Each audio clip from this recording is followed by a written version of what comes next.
still shocking to me that this is still going on in 2023. I think in the Black community, we are just over it. We try not to numb ourselves from this situation.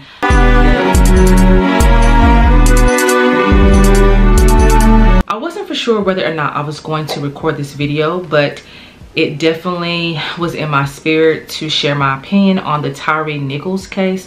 So I'm going to share my opinion. Hopefully you have been following in the news. Tyre Nichols, a Black man, was brutally beaten and murdered by 5 Black police officers. This happened in Memphis, Tennessee. All 5 Black officers have been charged with murder. They have also been fired from the police department, and just recently a 6th officer was fired from the Memphis Police Department. It has not been said whether or not he's on paid leave. It also has not been said of what role he played in the murder of Tyre Nichols, but he has been fired from the Memphis Police Department. So in this video, I'm going to talk about 4 major takeaways from this case and really what is next for the Black community as far as what needs to be done to make sure that this does not happen to another Black person in the United States of America. The first takeaway is that the Black community is still somehow always to blame for when crimes like this take place by other Black people. As a Black person, the Black community, we all know what happens when we hear of a school shooting or a terrorist attack or any other type of crime. We always say to ourselves, we hope the person isn't Black, because we know what happens if that person is Black. And that is exactly what is happening right now. Instead of the focus being on the 5 Black officers and that they are responsible for their actions and their decisions to senselessly murder another Black man, instead of the responsibility and the scrutinization being placed upon these Black officers, the scrutinization always starts to boil down to the Black community and what the Black community isn't doing and the flaws and the whatever is going on in the Black community. That is the reason why these Black officers decided to commit a crime against another Black man. Just today or yesterday, Jason Whitlock went on Fox News and he blamed the reason why these officers did this crime is because of single women that are in leadership positions. A Black woman is in charge of the Memphis Police Department, and it's because of her and not having any male authority, and because there are ladies out there leading various leadership roles and there's no males around. That is the reason why these 5 Black officers decided to brutally beat and murder another Black man. It is not because of the decisions that they decided to make. It is not because of whatever was going on in their lives or in their heads. It has to be something going on in the Black community for the reason why these things take place. When anybody from another community does senseless crimes, it is that person who is responsible for the senseless crimes. Nobody starts bringing up any issues within that community. But when it comes to Black people,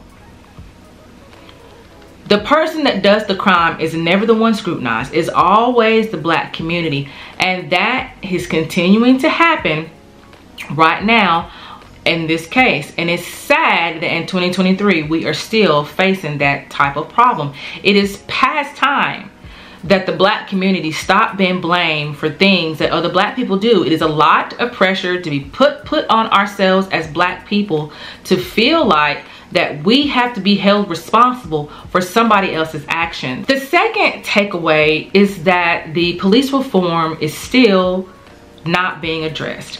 Biden did issue a statement, I believe last week, and nowhere in that did he mention a police reform being brought to the table. Nothing as far as where do we go from here. None of that is mentioned.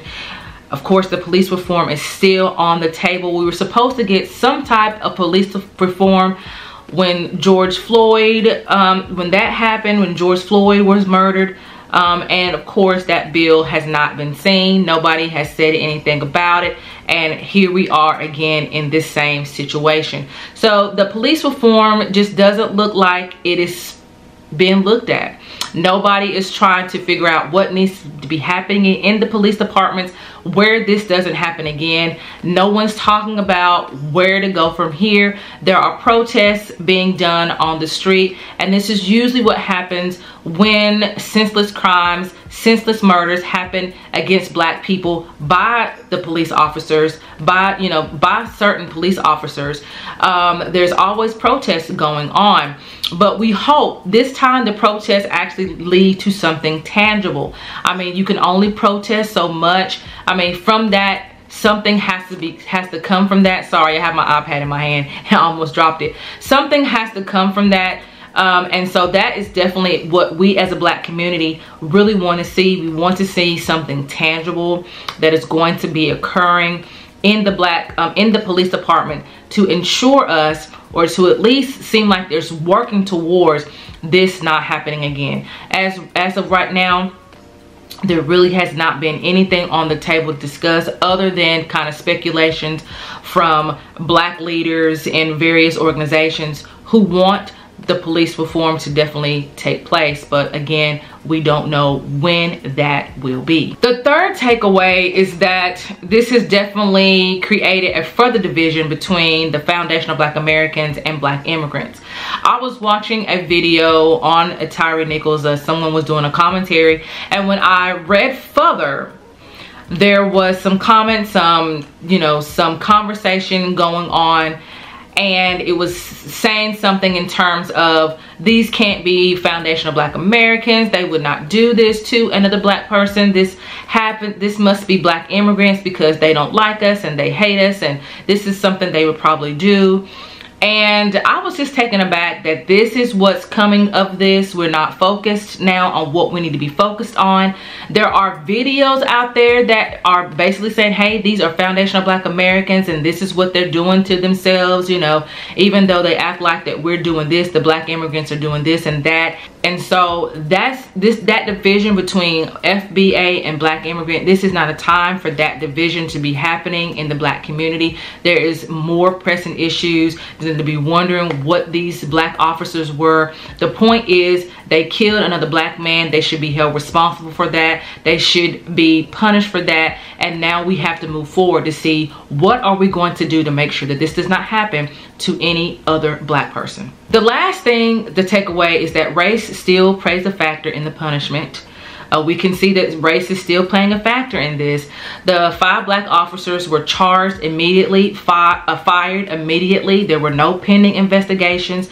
We know what has happened in the past when it comes to other police officers who have killed black people. There has always been pending investigations. They have always been on paid leave. They have not been automatically fired from the police department, nor have they been automatically charged. So that should go to show that these 5 black police officers, just because you got on blue doesn't change the fact that you are black and you will still be treated as such. So we will still see that race still plays a factor in all of this.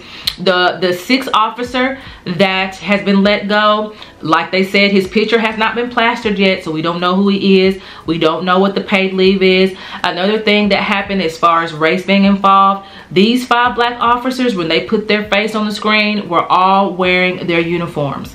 And so it is basically known these are the black officers out there, and their faces have been plastered everywhere.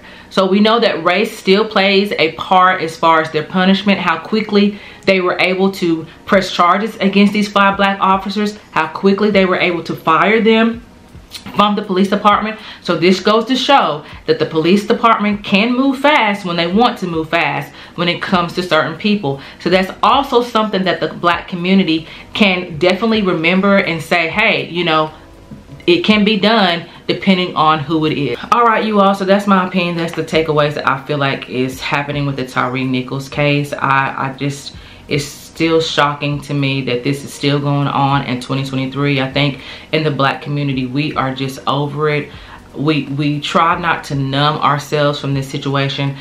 They did put the video out. I refused to watch the video. I did watch bits and pieces, and I'm literally talking about bits and pieces because I knew I was not going to be able to sit through the whole thing. It does remind me of Emmett Till when his mom was like, yeah, leave that casket open so that they can see exactly what he went through. They can see exactly what happened to him. And so I feel like that's what's happening with this as well, just so that people can see what happened.